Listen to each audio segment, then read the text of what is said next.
welcome to our next Up Level Live session. We are going to be joined by Robyn Ward in just a second. And we're also just going to wait for participants to slowly join us. So welcome, everyone. We're excited to have you here. If you are new to Up Level, we are a micro-learning online experience. So every week we have speakers, thought leaders in their space of entrepreneurship or career or even life, sharing their amazing knowledge and experience that they've had in their careers. I'm Robyn Cohen. I am the co-founder of Up Level. So welcome, everyone. And without further ado, let me introduce our speaker today. So Robyn Ward is a 20-plus year veteran of the technology startup space. In 2017, she launched FounderForward, a leading coaching, training, and development business to help founders and executives with leadership development, culture, and team building. Robyn also co-teaches performance mindset for business at USC and is a champion of diversity and equality in the technology industry. She has been named a top woman in LA Tech by DigitalLA and a top LA Tech ambassador for TechWeek. Prior to FounderForward, Robyn launched and ran the strategic investment arm of United Talent Agency. In her role as head of new media ventures, she identified investment and incubation opportunities and worked closely with portfolio founders to help accelerate their growth.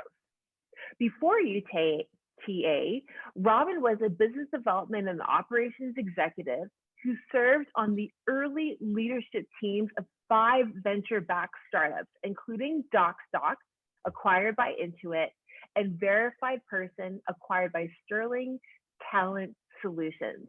A sought-after MC, keynote, and panelist, Robyn speaks at conferences, companies, and venture firms on topics relating to leadership, peak performance, cultivating and sustaining culture, and emotional intelligence.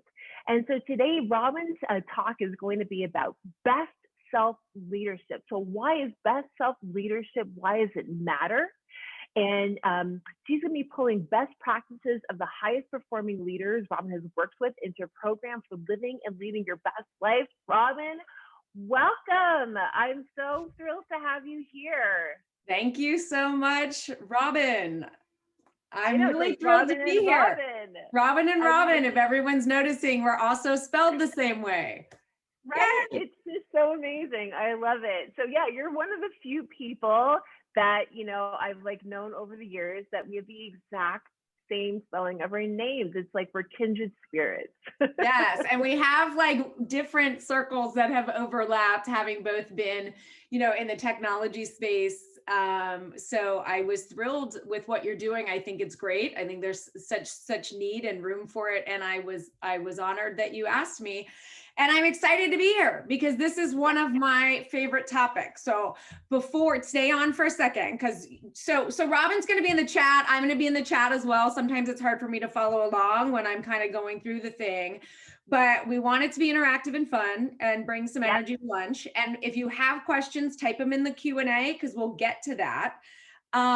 Before I like share a deck, I just want to we can do like a hand raise or hit it up in the chat. Is anybody over 2020?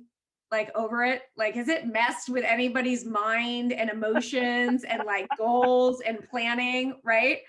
Okay. Well, the good news is, right? Over it. Hands up, hands up. The good news is that we're like late November, which is amazing because we're moving into a new year. So kudos for everyone joining to invest in yourself and prioritize yourself and say, I need to reset, and I may not be able to manage all of this external shit, for lack of a better word. I think I can say that, Robyn Cohen, right? Yes. It's in a little bit of a shit show.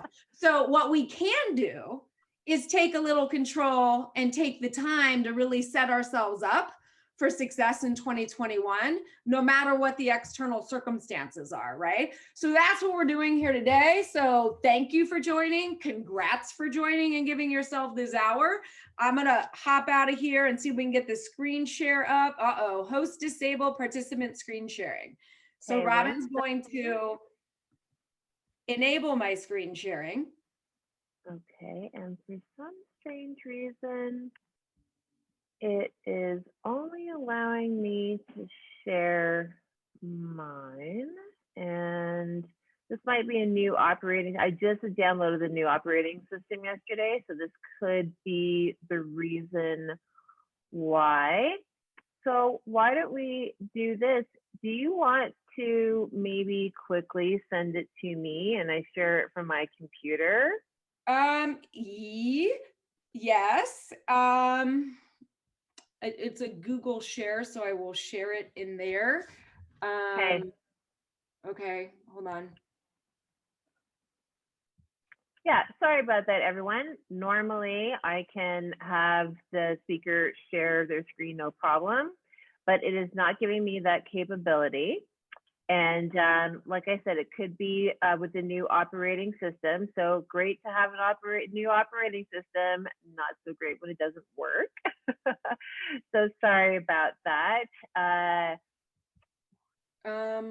Let's see.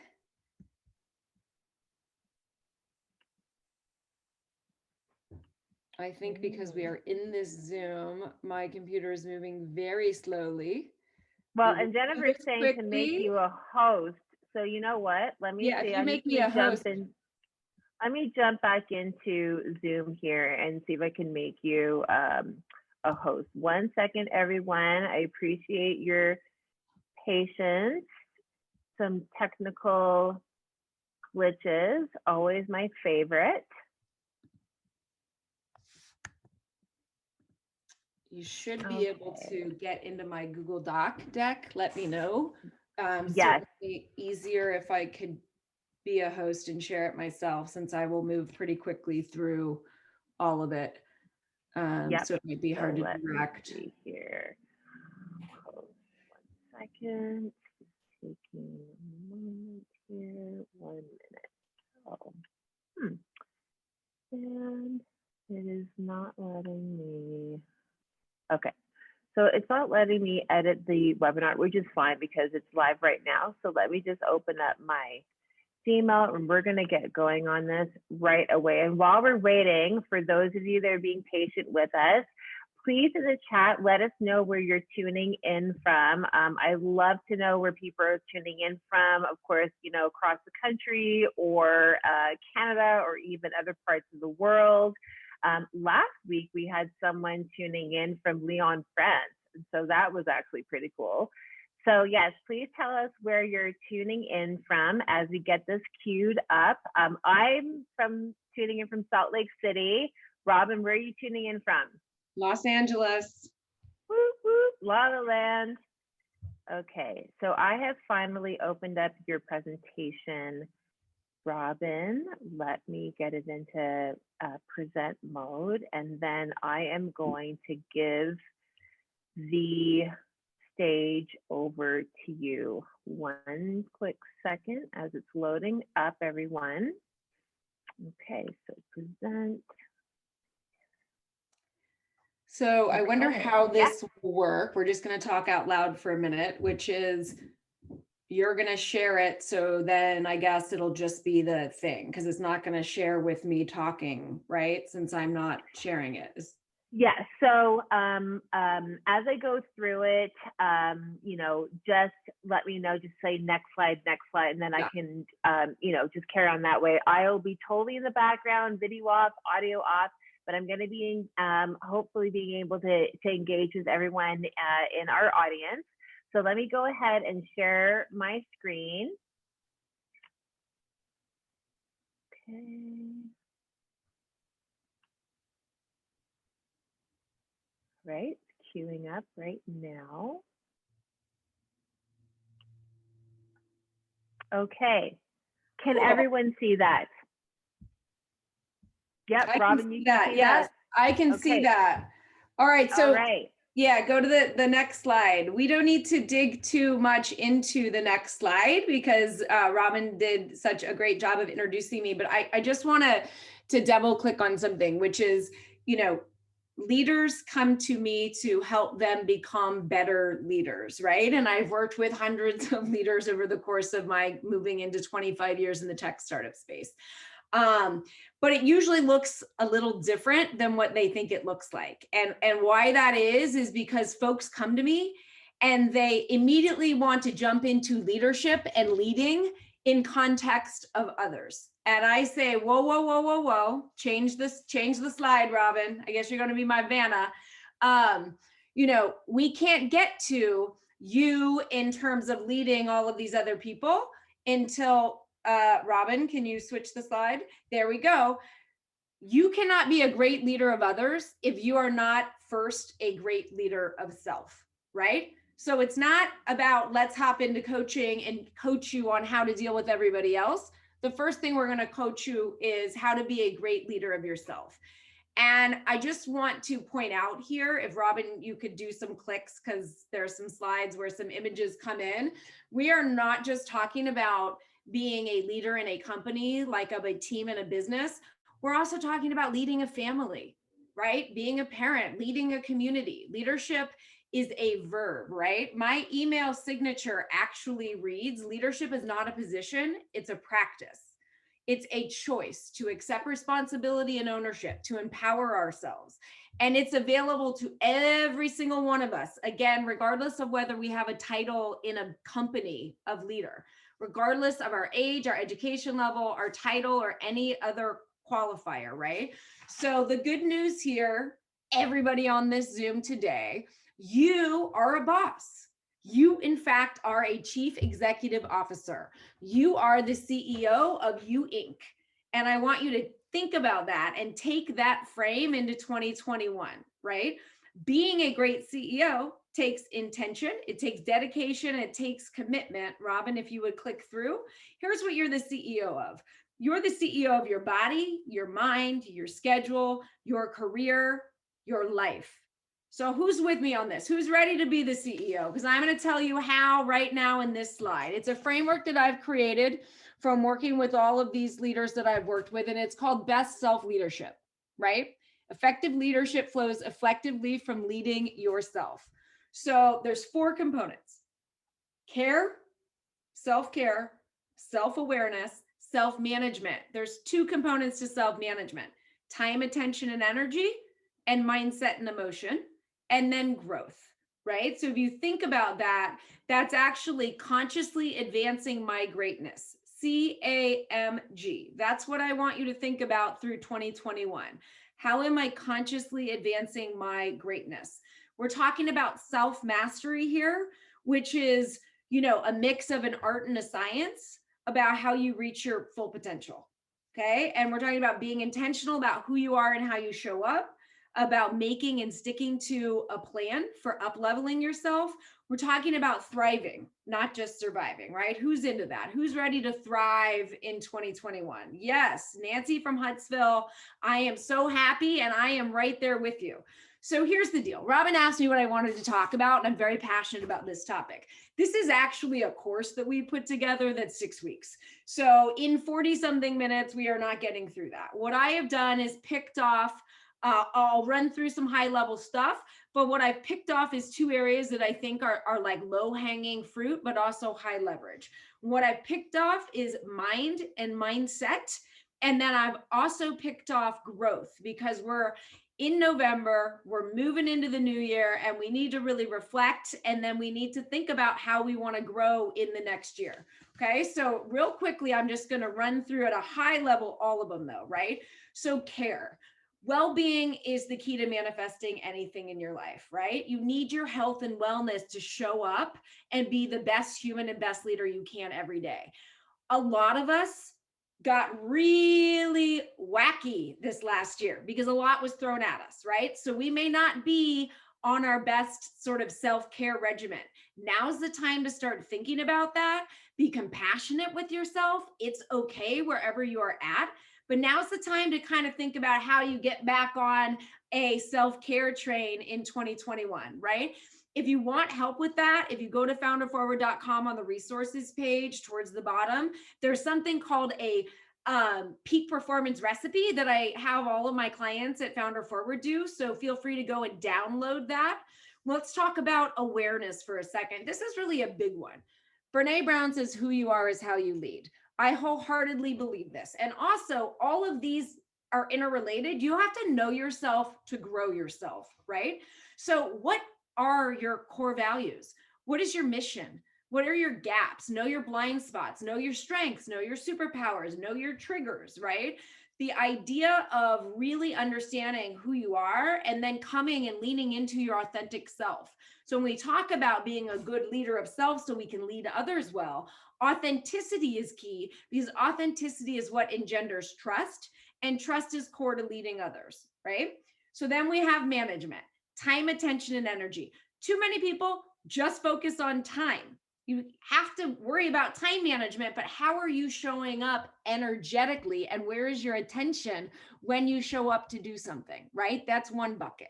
The next bucket is managing your mindset and your emotions. This is challenging, particularly in 2021, but this is, real difficult work here. We're going to pick off one of those. We can't do both if we don't have time. We'll do mindset.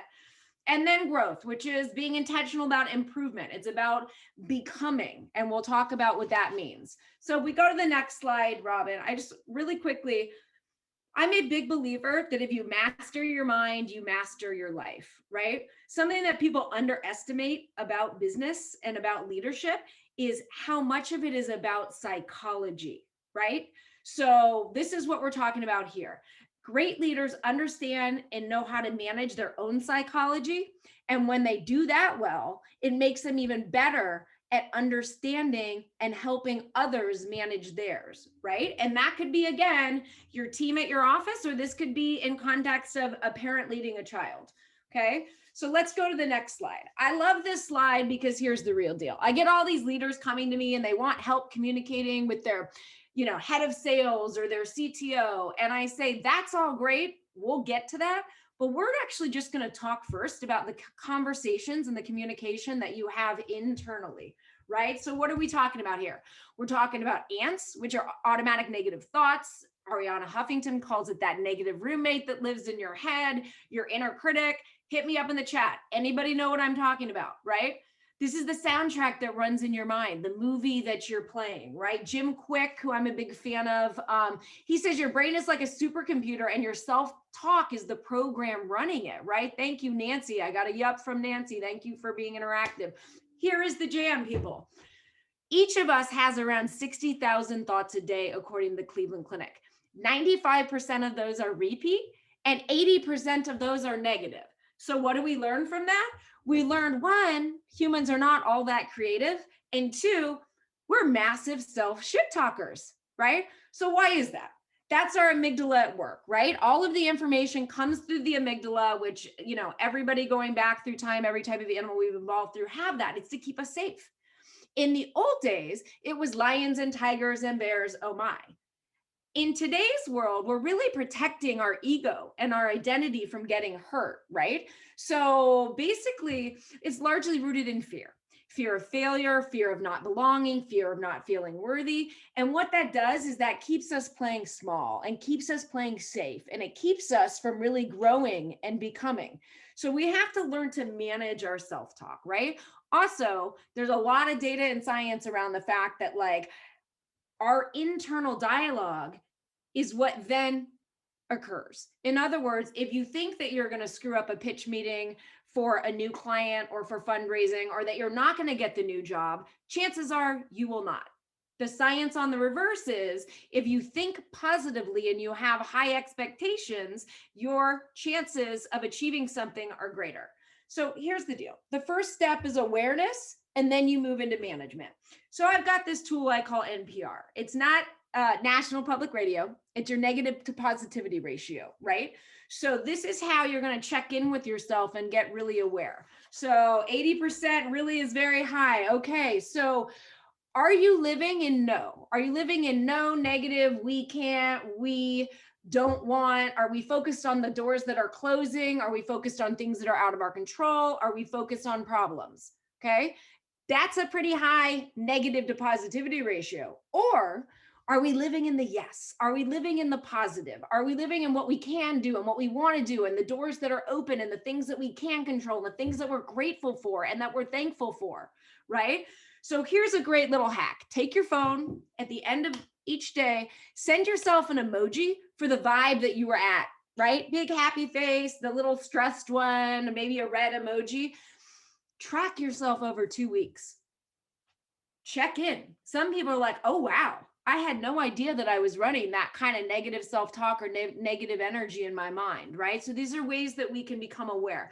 But here's what I say to all the entrepreneurs I work with, right? There are a lot of forces externally that are out of your control that are working against you. Don't be one of them, right? You choose. You're an agency. You make the choice right here and now, right here on this call, that you're going to not be your own inner critic and your own worst enemy. You are going to be your inner champion and your own best friend, right? And to do this, what does it require? It requires you to take on the role of being CEO of your mind, right? Best self leadership, become the CEO of your mind. Train your brain towards the positive, okay? So next slide, Robyn. I'm going to give some tools and tips. I got a long list for this. These are just 6. Hit the mental gym. Here's what high performing leaders do. They focus on mental and emotional fitness just as much as they do on physical fitness. And they're all intertwined, but let's break off strengthening your mindset here today. So there's a quote that I love that I wish I came up with, but I didn't. So I will credit Zoe Wild. Anybody on this chat have a puppy or have had a puppy? I know Robyn has a dog and I have a dog. We're dog people. Your mind is like a puppy. If you don't train it, it will shit everywhere. This is so true. How true is that, Robyn? Right? We have to train our brains. Okay. So in order to command your mind, in order to stop worrying about everything that can and might go wrong, and to stay focused and in the present and optimistic and positive, in order to catch the negative story you're telling yourself and to reframe it into a positive, you have to practice commanding the mind. What does that mean? A mindfulness practice. If meditation is not your thing, I always encourage people to try it again now that there's apps.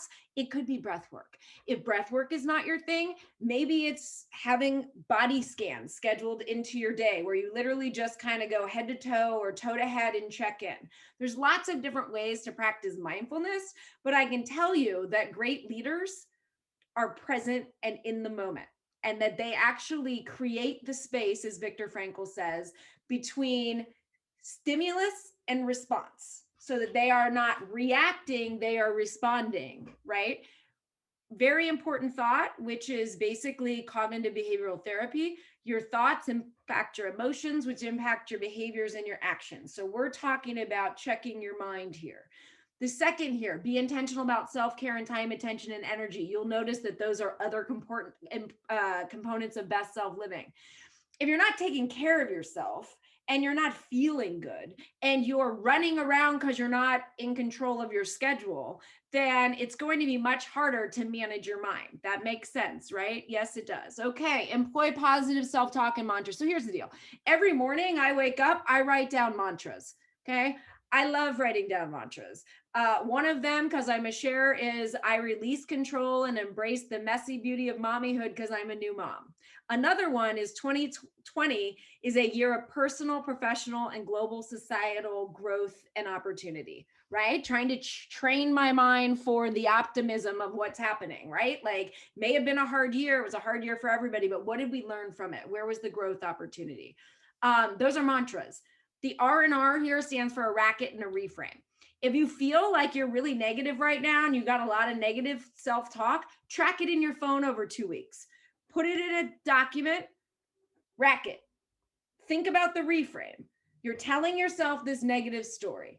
What is the positive story that you want to be telling ourselves? There's a lot of research and science these days around the plasticity of the brain. We can retrain our brain to stop shooting towards the negative and have the positive thought. And a racket and a reframe is catch yourself with the negative thought, create the space, which you need to practice commanding your mind or the mindfulness or the meditation, and then move to the reframe.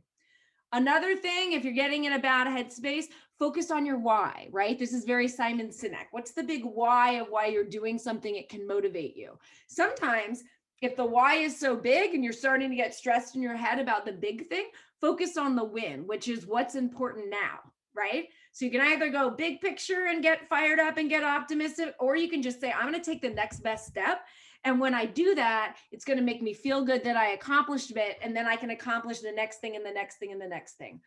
Number 5 is so huge, guys. It's low hanging fruit. Hit me up in chat. Who has a gratitude habit? And don't cheat. I don't mean an occasional gratitude habit. I mean a daily gratitude habit. Okay. So listen, I coach engineers and product people. So sometimes when I talk about commanding your mind or gratitude habit, I get an eye roll, right? So I say, go ahead. I'm going to give you data so you'll stop the eye roll. There's more than 11,000 scientific studies that show developing a gratitude habit helps you feel more positive and optimistic. It makes you less stressed. It helps you sleep better. It makes you more creative and more productive. I don't know anybody, entrepreneurs or anybody, who couldn't use a little help, which takes 5 minutes at the end of the day or in the beginning of the day, to help you be more positive, more optimistic, more creative, more productive, less stress, and sleep better, right? Now, the last one I have to include, ask for help, get support, okay? Life is a team sport. And I will say this, when we connect with others, it's the single best predictor of human resilience is support from other people. We are social animals, even introverts. But I also include this here because the numbers of reported anxiety and depression skyrocketed this year. And it is okay to get professional help, right? We have a stigma around mental health in this country, and we should not. And if you're really struggling and you're having a hard time controlling your thoughts and they're moving to the negative and you're feeling anxious or depressed, please, please seek professional help. No shame in that. All right, let's go to the next topic. I know we're moving fast, but I'm a person that wants to give a lot of help and provide tangible takeaways. So I'm going to talk about growth, right? We all need to lead growth. Next slide, Robyn. Becoming. So Michelle Obama has a whole book called Becoming, which I recommend and love. If you like Glennon Doyle, go back, Robyn. Glennon Doyle talks about becoming in her book, Untamed. Everybody from, Roman philosopher Seneca to one of my favorite leadership gurus, Warren Bennis, who has a book on becoming a leader, talks about becoming. And the idea of becoming is that each of us is here to become the best version of ourselves that we can be. That's what our life is about. That's what it means when people say it's not about the destination, it's about the journey, right? So the big game in life is actually learning and growing and stretching, right? So I'm going to double click on 2 high leverage activities that everybody can take away and do from today. So we go to the next slide, Robyn. The first one is reflection. So here's the deal. I am so big on reflection. It is such a high leverage activity, and all of the top performers I work with have reflective practices built into their day. Okay. So what does this mean? We do not learn simply by experience, maybe subconsciously a little. When we learn is when we reflect on that experience. Okay. So most of us, hit me up in the chat if you get this, we're on autopilot. We're always thinking forward. We're thinking what's next, that we often don't make the time to look back. So I work with all these leaders right now, and they're all about to dig into or already have dug into 2021 planning. And I say, whoa. What did you do to do a 2020 review, both individually and as a company, to look back so you can learn and then move forward, right? Sometimes we need to slow down so that we can move forward in an accelerated way. So we have to do the reflection. I like to do reflections a lot more frequently. I do them daily, I do them weekly, I do them monthly, I do them quarterly, and I do them yearly. Not everybody's going to work for that, but pick some consistent frequency. But it's the end of the year. So what are we talking about here at the end of the year, right? We're talking about what were my greatest successes and accomplishments? What did I learn from them? What were my biggest challenges and difficulties? What did I learn for those? What brought me happiness? What brought me sadness? Importantly, what am I grateful for? Who am I grateful for, right? I actually send this out in a newsletter, probably coming out next week or the week after. So if you sign up for my newsletter, you can get like my year-end reflection. But the idea here is that you want to lead by example. So you want to do the reflection, you want to encourage your teams to do the reflection, encourage your children to do the reflection in their lives, right? It's so very, very important. All right, next slide, Robyn. So from reflection, we go to planning, right? So who here has a real like formal goal setting process for the new year? Yeah, and I don't mean just resolutions. I mean like a real formal goal setting process. And I'll tell you, this is a template that you can use here. You know, first of all, this is more important than ever. When we feel out of control, like many of us do, and there's so much uncertainty externally, goal setting can bring clarity and structure to our lives. So if you didn't do it before, this is a real great year to do it. And I talk about goal setting in 4 steps, right? So the first is that you got to be specific, right? So it's SMART goals that everybody talks about. I like to say smarter. Specific, measurable, attainable, realistic, time-bound, evaluated, meaning that you go back and you reflect and that you don't just like set a goal and never revisit it, which a lot of people do, right? So this goes back to like setting frequent check-ins. And the last one is rewarded. We need to set rewards, just like Pavlov's dogs. I try to mention dogs as much as I can in any presentation. And so here's the deal. It's not a resolution. A resolution is I'm going to go to the gym 3 times a week. Those are very hard to stay motivated by, right? You need to tap into your why and get super specific. Why are you going to the gym 3 times a week? Then you're like, oh, I want to lose 20 pounds. That's not deep enough either. Why do you want to lose 20 pounds, right? Ultimately, the deep why is what's going to keep you motivated. And it's something that you can check back in to remotivate you. So a deeper why in this instance might be so that I can stay healthy and stave off the heart disease that runs in my family and live as long as I possibly can for my children. That's a deep why, okay? Then going to the gym 3 times a week is actually part of the plan to get there. That's outer work. So we're talking about getting specific and getting to the heart of the goal with the why. Then I always say, create the plan from there. It's not just about the outward action. A lot of times we get in our own way. So we need to think about the mindset and the emotions and the inner work that we need to do along with the outer work. The outer work is go to the gym 3 times a week. The inner work might be the negative self-talk that you have in your head, which is what's the point in going to the gym? I'm always going to be overweight or I'm always going to be unhealthy, right? You have to work on both of those. So you can see how I have my goal setting template set up so that there's inner work and there's outer work. A lot of people don't break it up like that. This is very beneficial, right? The third step is visualization, okay? So I want you to visualize what that success looks like. Okay, at the end of the year, what does having been to the gym 3 times and having feeling stronger and having lost the weight and maybe being able to run and play with your kids a little bit more, like what is the whole visualization of what that looks like in success? And then I want you to sit in that. And I want you to go from the visualization and like what it is to how it feels.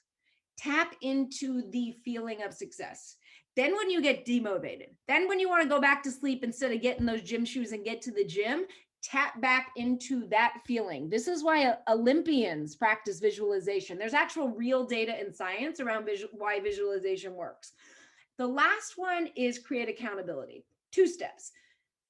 Make it more accountable for you, meaning bite-sized steps. So figure out the big goal, but then make sure that you create a spreadsheet, or some people use an app. I don't care what tool you have, but break them down into bite-sized components and be able to follow them, right? Like I said before, what's important now? What are the big steps to get to the goal? That's going to help you hold yourself accountable, some kind of system.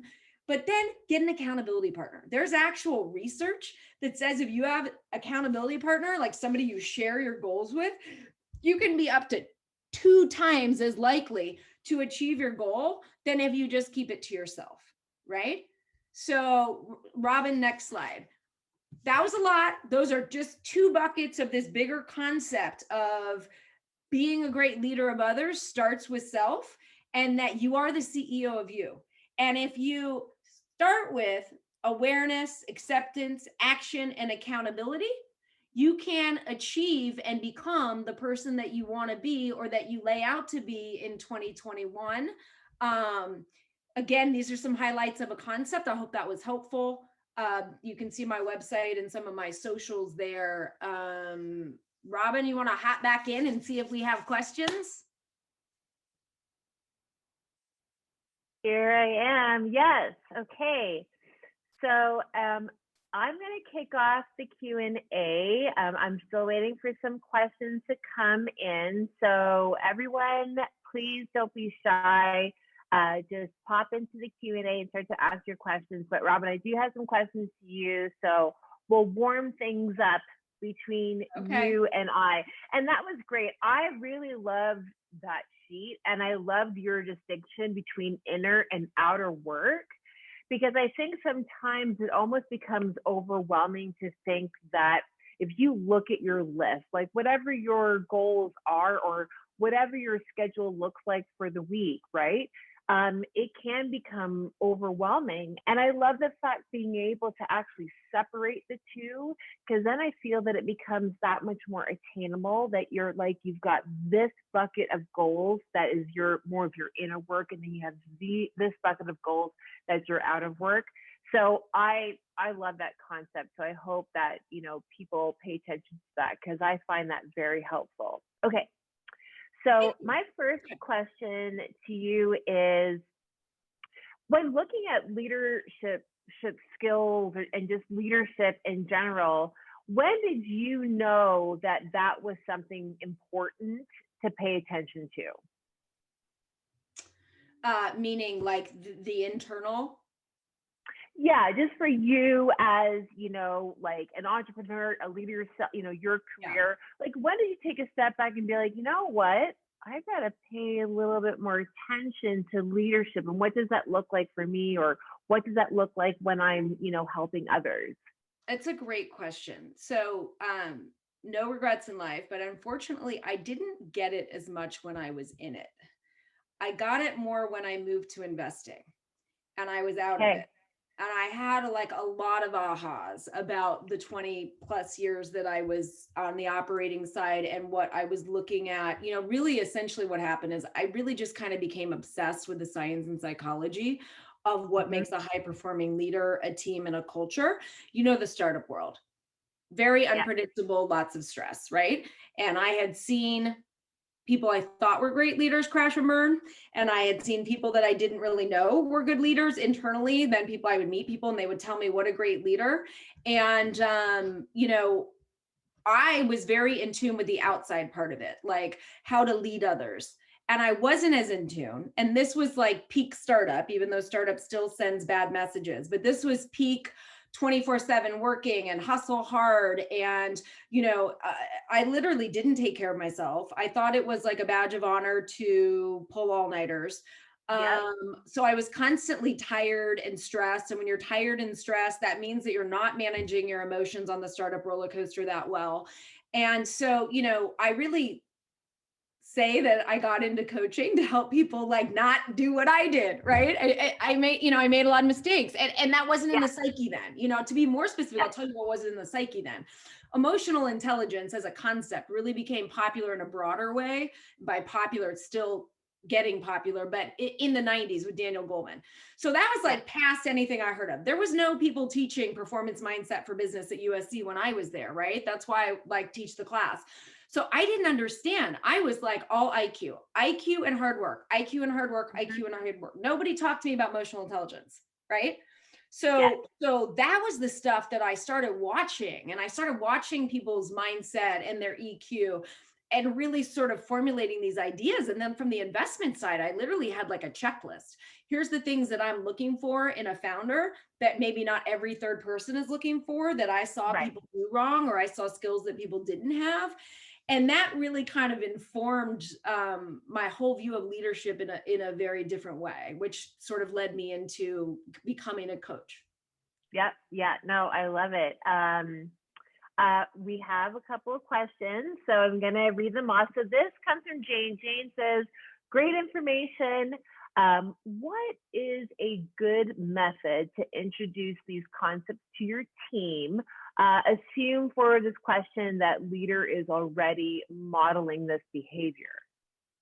That the leader is modeling the behavior? Yes. I mean, I'll just pick off a low-hanging fruit one, which is the reflection activity. So my reflection that I give clients is longer, but I say, you know, if you're going to build reflective and the idea of growth mindset and learning into your organization, then take 4. I'll give you 4 easy ones off the cuff, right? What was the best part of last year on this job for you? What was the most challenging part of last year on this job for you? What are you most excited about happening in this company next year? And where are you most looking forward to growing? So have that conversation in a one-on-one before the end of the year. Like, send the questions out so they can think about it. Even in that question, then you're starting to get them in that reflective mindset, but also in that personal goal development planning mindset, right? Give them a template like I have and say, here's a great tool, right? I mean, career development is actually part of leadership, right? Well, it's part of management. So, you know, helping the people below you actually plan their future, both inside and outside of work, or both, you know, Sheryl Sandberg says, everybody should have like a 12-3 and then beyond year plan. So the idea of like helping somebody when they're in the org, but I really like the idea of like, hey, I know you're not going to stay here forever. Where do you want to be in 10 years? Let's look at what skills you need, because there's still skills that you're going to need then that you can acquire here. And I want to make sure when I'm determining projects to delegate to you, or when we're talking about things, I can make sure we're up leveling those skills. So, you know, career development should be table stakes, but I work with a lot of companies that aren't spending time on those conversations. So make sure you're having them. Yeah. Yep. Yeah, I would actually say that just from my experience and knowing what I've heard from, you know, other friends and whatnot, I don't really think that there's enough investment in career development, period. Doesn't matter the kind of company it is, doesn't matter where you are. It just seems like blinders on, go, go, go, you know, as it pertains to the business. But I mean, we know now at the end of the day, like, your employees are everything to your business. And so it's not just for the business's bottom line, but it's like for their bottom line too, right? So I think that is huge. And I think it's actually a missed opportunity.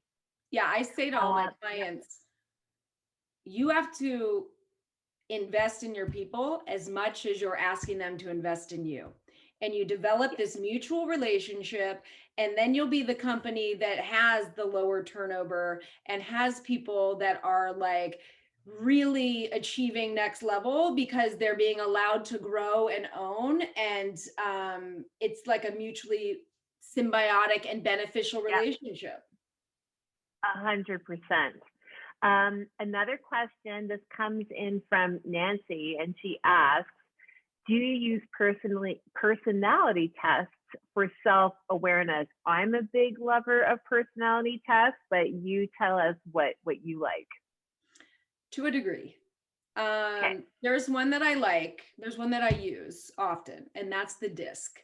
And it's a personality test, but it's simple. There's like 4 buckets, and it's helps you communicate. And communication is the core of getting anything done, because individuals don't build companies, teams do, and you have to communicate. I really like that one. I worry about lots of others, and here's why.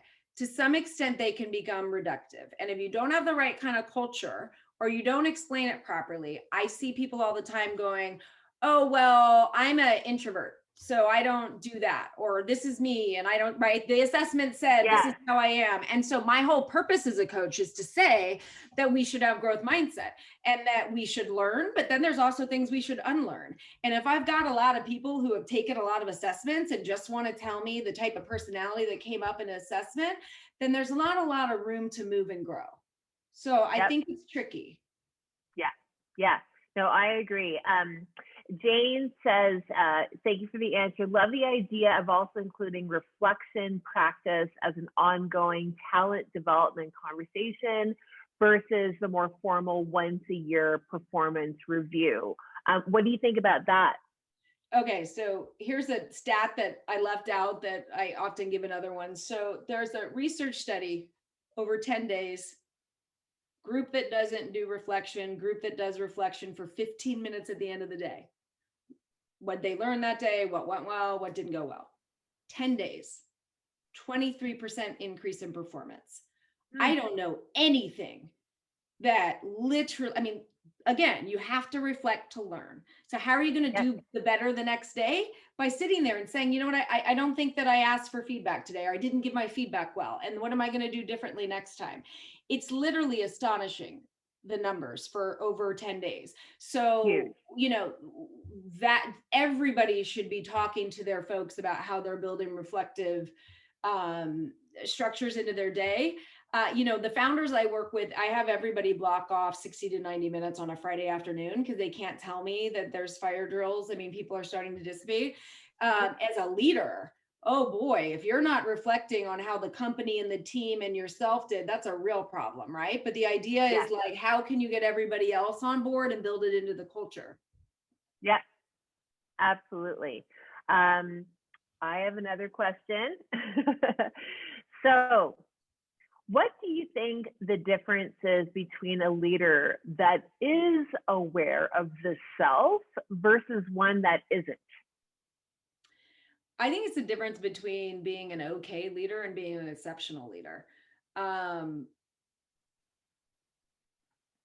think you really have to understand yourself to understand how you show up and how you get read by other people. And so, you know, awareness is the cornerstone of emotional intelligence, self-awareness, but literally, right? So if you go back to anybody in Greek and Roman times, they're talking about know thyself, right? It's the same thing in the here and now. We are still at the know thyself. So I don't care whether it's a business leader or a leader of a church or a leader of whatever, it all starts with who you are. And so if you don't have the tools there and you're not doing intentional and conscious work, I really don't see that resulting in being anything other than an okay leader of others. Yes. I never see that take you to higher levels. Yes. I'd like to share just like a tidbit of my personal journey over the last 5 years, because I started meditating in 2016. I took one of those like intense yoga training sessions. My friend owned a yoga studio. She's like, come and do it. I was like, sure, you know. And ever since then, I tried very much to meditate at least Monday through Friday, right? Where I've got that schedule, you know, Monday through Friday is what I'm doing. And I have to tell you, it has been an eye-opening experience for me personally, because there just happens to be a lot of natural self-reflection, right? A lot of thinking, right? A lot of reflection of, you know, how can I be better? Or if you're struggling with something, like how can we, you know, get through this? And with that came compassion and understanding the power of compassion, first for myself and then for others. That has changed me as a person, and just, you know, how I look at life and how I look at people and how I work at people.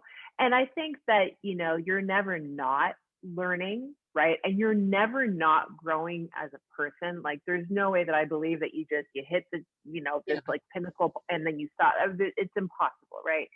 And so, and just thinking about best self leadership and all of that, pardon me, I have really like learned a lot in the last 5 years by implementing some of the things that you've talked about. So I just wanted to share that.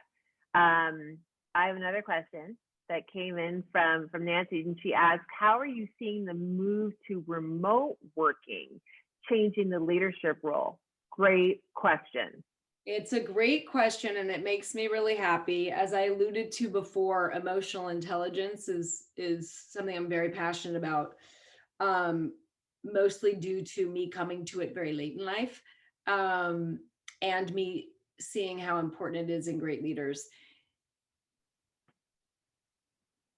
2020 has been a big year for people realizing the importance of emotional intelligence, and also realizing that many people don't have it, right? And again, we didn't have classes and not everybody knew what it meant, but you know, I've worked with clients before. Every time it would come up, I would sort of see an eye roll or they didn't want to dig in. And this year, people literally calling me going, okay, this thing that you wanted to talk about, I literally am asking my people before every meeting, how's everybody doing? And all of a sudden I'm a chief therapist officer in addition to a chief executive officer, and I'm not comfortable with it. And I don't even understand how I'm feeling. How am I going to understand how they're feeling? And all of that is good, right? I'm like, great. Yes. Now we can dive in. It's like the awareness has come that there's a lot of work to do, right?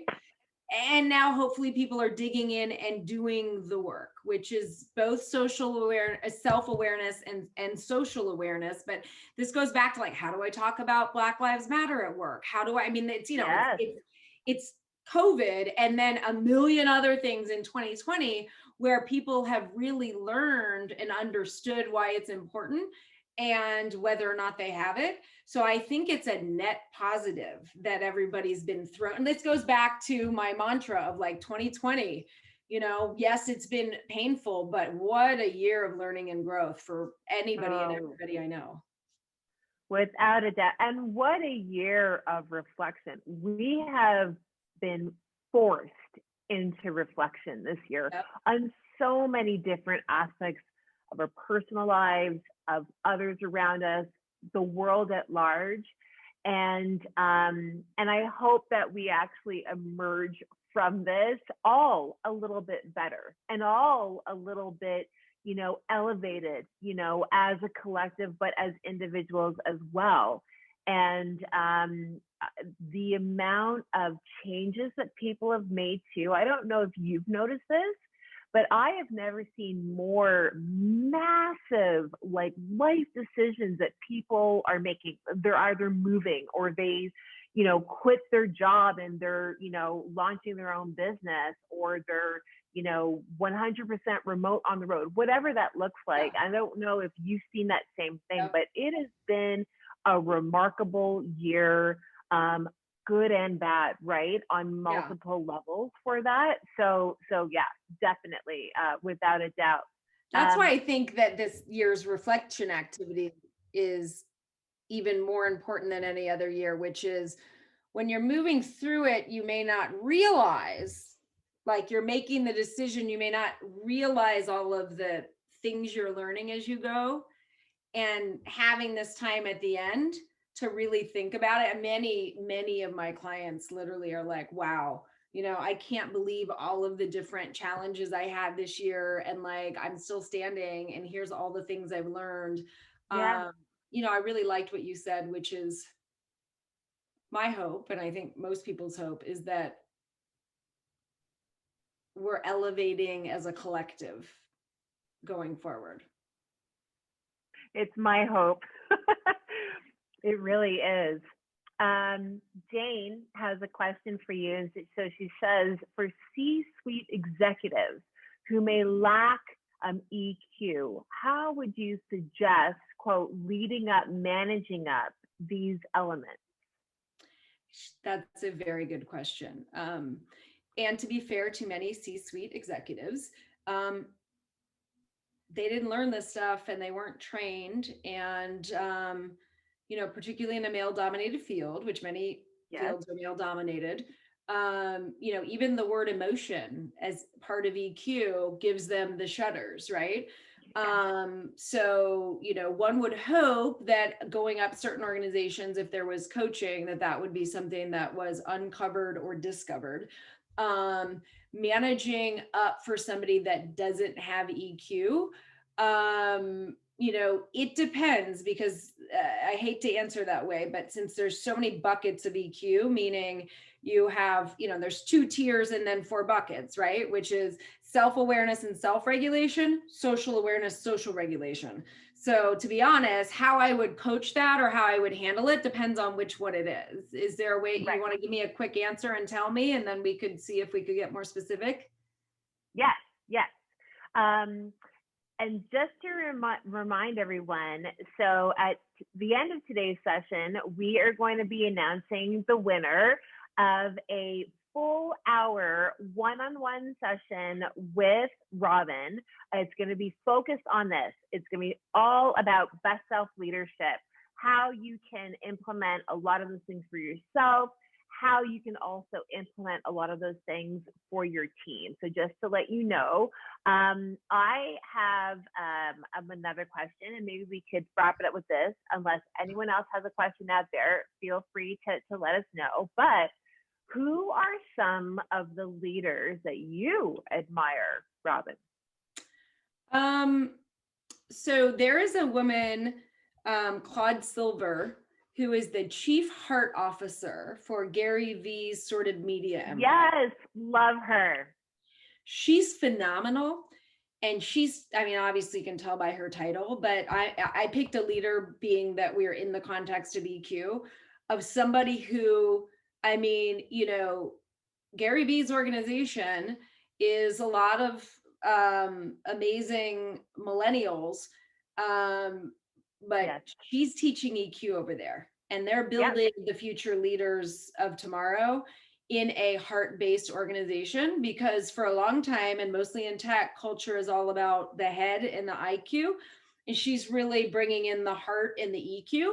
I would say Ben Rubin, who is a CEO that I invested in. He created Meerkat, which then became House Party and sold to Activision. Yes. He has another company. He's sort of a serial entrepreneur, smart product guy, but as a leader, he was a high EQ leader that in the culture of tech startups in that day, I think is really fascinating, and a great leader. Those are the first 2 that come to mind, but I see more and more these days people where I'm like, oh, what an amazing leader, which is heartening to me, because I do think we're expanding our definition of leadership, and different types of leaders are getting highlighted. Yes, absolutely. And I think that we are finally embracing EQ, and that we all need it, but as both men and women who are in leadership positions, we're understanding that emotion, right? That like emotional, intelligence, we all have emotions, men and women. Yep. We obviously express them differently. But I think if anything, because there's so many years, it's just been like, no, IQ, blinders on, like, shareholders and profit and that if you expressed any emotion, right? And that if you led from that place, that you were seen as being weak, or less than, or whatever that looks like. And I think that we are finally turning a corner there. Would you agree with that? I would agree with that. In fact, emotional intelligence is on the list of the World Economic Forum's like top 10 skills to have. People, to your point, have emotions. So the idea that we weren't even thinking about it, or that it was a weakness, it's like being able to deal with people. And by the way, people, again, build companies, not individuals, is a core skill to success. So I think it's very hard to be successful without some degree of EQ or being on an EQ path. And so I do think that times are changing. And I will say that I don't love to be gendered. And I called out Ben Rubin, who's a man with high EQ. Right. But because it wasn't okay, men weren't socialized that emotions were okay. This is why at that sort of like older stages, it's so new to them and they may not have these skills. So I don't hold them at fault, but part of what I'm seeing in this diversity movement is more women and more people of color, more minorities, and I'm seeing a higher level of EQ coming with that. 100%. And I think we should leave it there. And so I'm going to do, oh, wait, do I see a Q&A? I don't want to miss anyone. Okay, so we're not going to wrap it up just yet because we want to really get to everyone's questions. So Aaron has added a question in the Q&A, and he asks, as a leader, how would you handle ideas or views from team members that are different from yours? How would you handle that type of feedback you might come across? Good question. So it depends. I will give you a very coachy answer because, again, leadership and management these days is much about using coaching tools. Yeah. And people are entitled to their opinion, and anybody's entitled to a different opinion. So one, as long as you're open and curious and willing to have a conversation without, this requires emotional intelligence, without getting bent out of shape that somebody has a different point of view. Yeah. But what a lot of times people do, which cause tense conversations, is they put something in the personal, which is you are wrong, right? Or that is wrong, as opposed to saying, I appreciate your point of view, here is mine, right? There are coaching ways to say certain things. And you want to acknowledge and validate. You want people to feel heard. That doesn't mean you're agreeing with them. I'm hearing you that you are passionate about X, Y, and Z. While I appreciate that, I don't share your views. Here's how I think about it, right? How do we agree to disagree? Yes. Yes. That's and all I think, coachy. Yeah. Yes. And I think that how you've also created that environment at work, right? So that people feel comfortable to express themselves and they know that they won't be shot down. And I mean, that's a whole kind of delicate thing as well. Safety. Oh yeah, definitely 100%.